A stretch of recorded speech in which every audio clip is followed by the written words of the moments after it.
Si tu ne veux pas finir comme tout le monde, fauché, stressé et coincé dans un cycle sans fin, tu dois te concentrer sur une seule chose, faire tes premiers 5000 €. Quand j'étais encore étudiant en école d'ingénieur, j'étais un bon élève, j'allais en soirée étudiante, j'avais une vie vraiment banale. Mais j'avais de l'ambition réaliste, parce qu'au lieu de rêver de yacht et de Lamborghini comme font beaucoup de jeunes sur les réseaux sociaux, j'ai décidé de me fixer un objectif beaucoup plus atteignable. Faire mes premiers 5000 €. Et c'est là que tout a changé pour moi, parce que ce n'était pas juste une question d'argent, non. C'était une preuve que gagner de l'argent, c'est une compétence et ce n'est pas une question de chance. Et une fois que j'ai su comment faire 5000 € une première fois, j'ai compris que je pouvais le refaire encore et encore pour finir par en vivre. Alors, si je devais repartir de zéro et refaire ces 5000 premiers €, voici exactement comment je m'y prendrais, en 3 étapes. Mais juste avant que je te partage qu'est-ce qu'il faut faire, laisse-moi d'abord te dire qu'est-ce qu'il ne faut pas faire. Quel business je ne ferai absolument pas en tant que débutant qui part complètement de zéro. Et le premier, c'est le dropshipping. Alors, pour ceux qui ne savent pas encore ce que c'est le dropshipping, ça consiste à vendre des produits en ligne sans avoir de stock physique. C'est-à-dire que lorsqu'un client passe commande sur ton site, en réalité, tu achètes un article via un fournisseur tierce qui l'expédie directement à ton client. Après, je dis pas que le dropshipping ça fonctionne pas, loin de là, parce que j'ai plein d'amis qui gagnent très bien leur vie avec. Le gros problème selon moi, c'est que ce n'est pas un business adapté aux débutants. Faut au moins se faire accompagner. Pourquoi? Parce que pour réussir en dropshipping, tu as besoin de savoir plein de compétences en même temps dès le départ. Faut savoir rechercher des produits gagnants, faut savoir créer un site e-commerce, faut savoir faire de la publicité sur Facebook ou TikTok, faut gérer le service client, il y a de la logistique à l'international. Bref, pour un débutant, c'est une galère. Et c'est pas le pire parce qu'en plus de toutes ces compétences, tu as besoin d'un capital de départ pour tester les produits et faire de la pub avec ces produits-là. En gros, pour simplifier, le dropshipping, ça fonctionne sur le long terme, mais la courbe d'apprentissage est tellement raide que pour quelqu'un qui part tout juste de zéro, eh bien, à mon avis, c'est peut-être plus intéressant d'envisager autre chose parce que ça peut être très vite décourageant. Et si tu es un petit peu pressé que tu veux des résultats tangibles dès la semaine prochaine, eh bien le dropshipping, malheureusement, ce n'est pas la solution. Ensuite, deuxième business que j'éviterai en partant de zéro, c'est le trading et tout ce qui touche à la bourse et à la crypto-monnaie.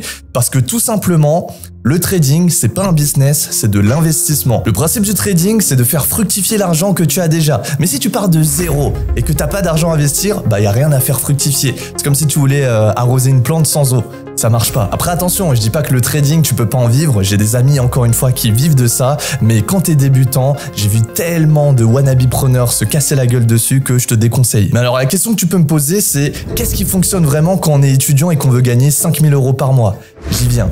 La réponse elle est super simple. C'est de vendre un service basé sur une compétence. Et pourquoi ça marche? Parce que vendre un service, ça ne nécessite aucun investissement financier. Ça demande juste du temps pour apprendre une compétence. Et quand t'es étudiant, le temps, on va pas se mentir, c'est la seule ressource que tu as en abondance, à condition de pas tomber dans le piège des soirées étudiantes et des associations. Maintenant que t'as compris ça, la première étape, bah forcément, ça va être de choisir une compétence dans laquelle tu vas te focaliser. Pour ça, c'est fondamental que tu te poses ces 3 questions.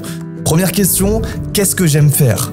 Deuxième question, qu'est-ce que je sais déjà faire un minimum? Et troisième question, est-ce que ce service est demandé? Je te prends un exemple, imagine t'aimes les réseaux sociaux et que tu passes déjà beaucoup de temps sur Instagram, eh bien le community management, par exemple, ça peut être parfait pour toi. Ou encore, imagine que t'es un sportif et que tu te trouves déjà expérimenté dans ce que tu fais, eh bien faire du coaching sportif, par exemple, ça peut être ta voie. Tu pourras aider les gens à prendre du muscle, à perdre du poids ou encore à optimiser leur entraînement avec des exercices plus efficaces. Et moi personnellement, si vraiment je devais retourner en études et que voilà, je dois repartir de 0-0, eh bien j'opterai pour le montage vidéo parce que j'aime ça, ça me permet de travailler à distance et surtout d'avoir rapidement des clients pour progresser et apprendre directement sur les projets en réel. Ah oui, parce qu'il y a ça aussi. L'erreur que beaucoup de personnes font, c'est de se dire « Ouais, mais je dois d'abord être un expert dans mon sujet avant de pouvoir vendre mes services. » Faux, ça c'est une croyance limitante. Les personnes qui pensent comme ça, elles tombent rapidement dans ce qu'on appelle la procrastination active. Ils passent des mois et des mois à apprendre une compétence, à regarder des tutos, à se former, mais ils ne passent jamais à l'action. Ce sont des infobèses. Or, l'essence même du business, c'est d'obtenir des clients et de fournir de la valeur en échange d'un paiement. Et la vérité, c'est que t'as pas besoin d'être le meilleur ou d'être un expert pour commencer à te lancer. Tu as juste besoin d'être meilleur que ton client, c'est tout. Pour que tu comprennes mieux là où je veux en venir, je vais te prendre un exemple concret. Imagine que tu es dans ma situation, tu connais les bases du montage vidéo et tu as un client en face de toi, il sait même pas comment faire des cuts, c'est un entrepreneur et il a pas le temps avec ses conneries. Et bien dans ce cas-là, tu es déjà en mesure de lui apporter de la valeur et de monter ses vidéos. Alors bien sûr, tu ne seras pas payé en fonction du niveau de compétence requis pour la tâche, mais l'idée principale est la suivante. La bonne approche est d'apprendre en même temps que tu gagnes. En anglais, ça se dit « learn as you earn ». Apprends les bases sur YouTube, trouve ton premier client et tu apprends en faisant le travail et tu t'améliores au fur et à mesure. Et une fois que tu as bien compris ce premier principe, là tu pourrais me dire « ouais ok, c'est bien beau Cyril, mais justement la question c'est comment faire pour trouver son premier client ?» Eh bien c'est ce qui nous amène à la deuxième étape. Et malheureusement, c'est à cette étape-là que beaucoup de personnes abandonnent. Et je vais te donner une méthode simple qui fonctionne à tous les coups. D'abord, où chercher ses clients ? Pour ça, tu as plusieurs options. Le premier moyen, c'est via les réseaux sociaux. Instagram, LinkedIn, Facebook. Le deuxième moyen, c'est via ton réseau personnel, famille, amis, connaissances. Et le troisième moyen, c'est via le démarchage direct, email, message, porte à porte. Imagine, si je reprends l'exemple du coach sportif, eh bien ton premier client, ça peut être par exemple une vieille connaissance que tu as connue à l'école qui était un petit peu gros quand il était petit et il a toujours du mal à perdre du poids. Eh bien là, tu peux l'aider à faire une transformation physique. Ou encore, si t'as pas d'amis d'enfance en surpoids, eh bien tu peux aller contacter d'autres coachs sportifs directement qui ont déjà des services, mais eux, leur problème, c'est qu'ils ont trop de clients et ils n'arrivent pas à délivrer. Et donc dans ce cas-là, tu peux aller récupérer des clients en échange d'une commission. Et en plus, si tu fais partie de son entourage à l'autre coach sportif, bah tu gagnes directement en crédibilité parce que les gens autour de lui font déjà confiance. Et par association, eh bien là, ils seront plus enclins à faire appel à tes services. Ça, c'est pour les coachs sportifs. Ou encore, autre exemple, dans mon cas, en tant que monteur vidéo, eh bien, ce que je vais faire pour avoir des clients, je vais contacter des influenceurs en ligne, leur proposer de monter mes vidéos. Ou si je suis encore un peu plus créatif, je peux m'attaquer à d'autres cibles. Par exemple, je peux contacter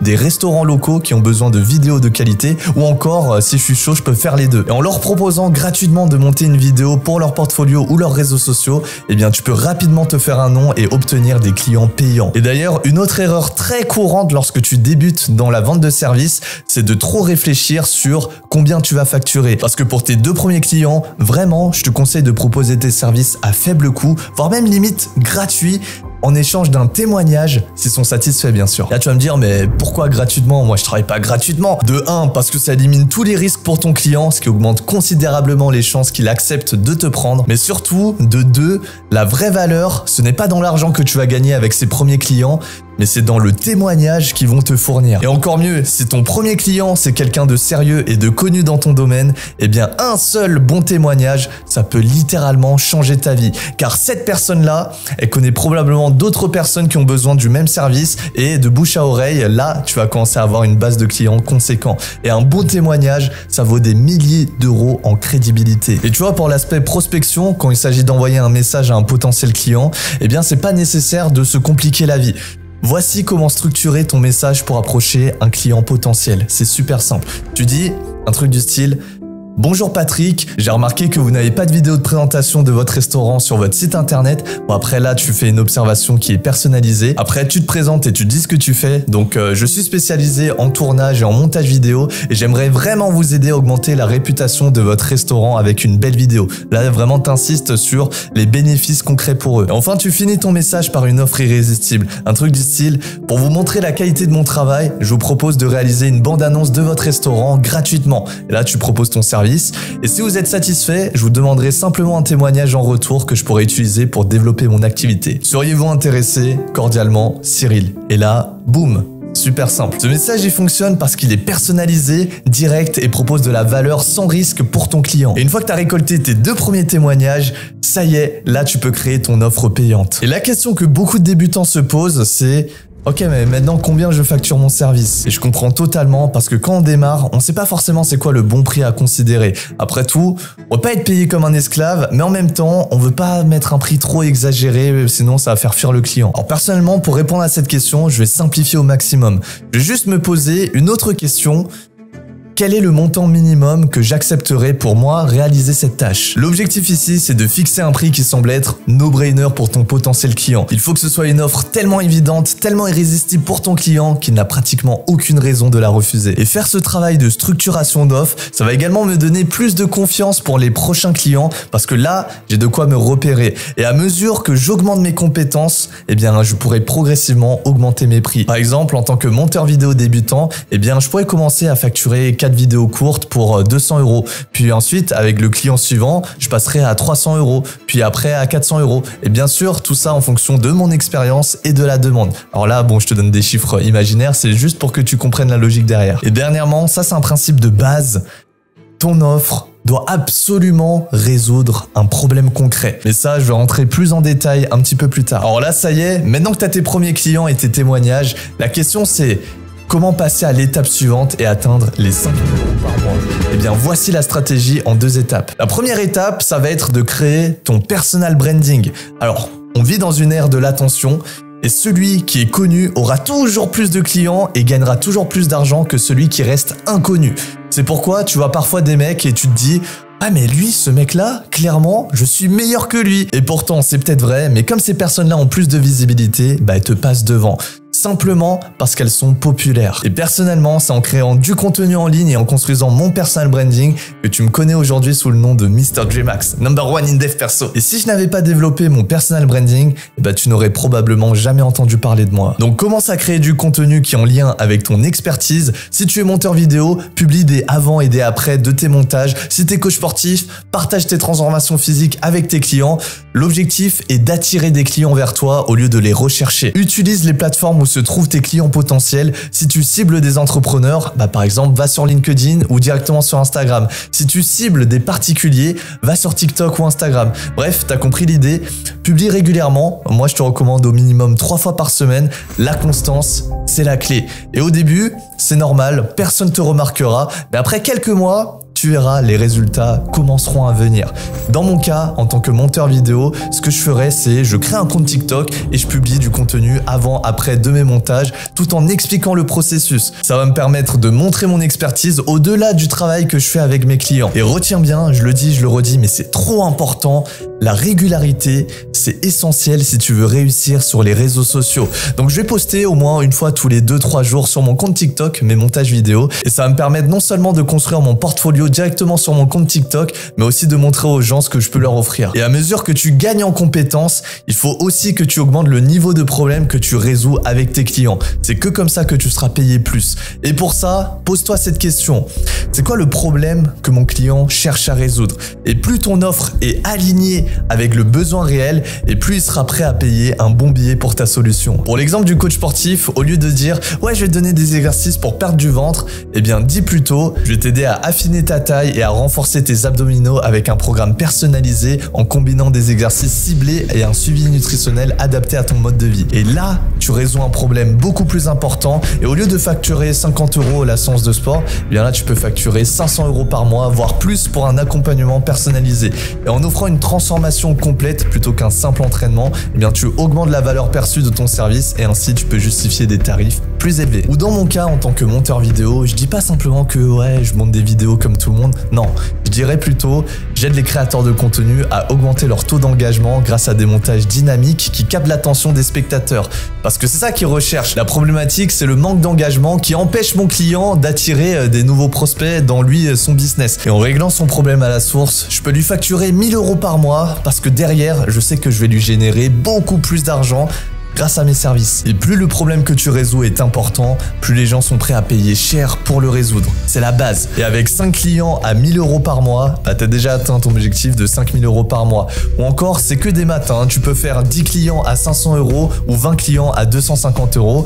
À toi de choisir la formule qui te convient le mieux en fonction de ton activité. Et bien sûr, tout ça, ce sont des chiffres fictifs, mais le principe reste le même et retiens bien ça. Vraiment, plus t'es compétent, plus tu peux facturer cher un seul client. D'ailleurs, le 6 avril 2025, note bien cette date car ça sera la sortie du nouveau programme My Dreamax One. C'est le meilleur programme en ligne que j'ai jamais créé sur la confiance en soi, la création de contenu et le business en ligne. Donc si tu es encore étudiant ou bien que tu es encore en début de carrière et que tu souhaites te générer un complément de revenu sans quitter tes études, sans quitter ton job, eh bien reste bien connecté car ça risque fortement de t'intéresser. Sur ce, tu peux regarder ma dernière vidéo juste ici.